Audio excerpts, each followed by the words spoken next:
দল প্ৰধান মাননীয় শ্ৰীযুত হাগ্ৰামা মৈলৰী দেৱ আজি মোৰ সমষ্টিত আহি অতি কমকে মানে সময়ৰ ভিতৰত প্ৰক্ৰিয়াক্ৰমত আহি মোৰ হৈ যি নিৰ্বাচনী প্ৰচাৰ চলাই গ'ল সেইকাৰণে মই তেখেতক ধন্যবাদ জ্ঞাপন কৰিছোঁ। আৰু আমাৰ প্ৰক্ৰিয়াক্ৰমৰ ব্লকৰ অধীনস্থ যিমান কেন্দ্ৰীয় জিলা ব্লক প্ৰাইমাৰী যিমানখিনি উইংছ আছে আমাৰ বুথ লেভেলৰ কৰ্মকৰ্তাসকল আছে সকলোকে মই আন্তৰিকতাৰে ধন্যবাদ দিছোঁ।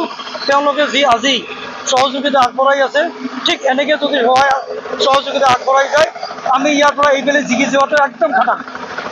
ইয়াত বিজেপিৰ এগৰাকী প্ৰাৰ্থী আছে অৰুপ কুমাৰ দে, তেওঁ বি পি এফৰ বাবে কিমান প্ৰত্যাহ্বান? তেওঁ বি পি এফ নহয়, তেওঁ সমষ্টিৰ বাবে ক্ষেত্ৰত নহয়।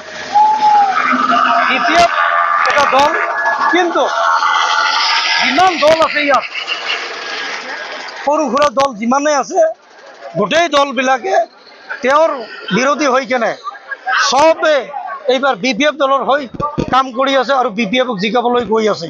তাৰমানে অৰুপদেৰ বিদায় এইবাৰ নিশ্চিত।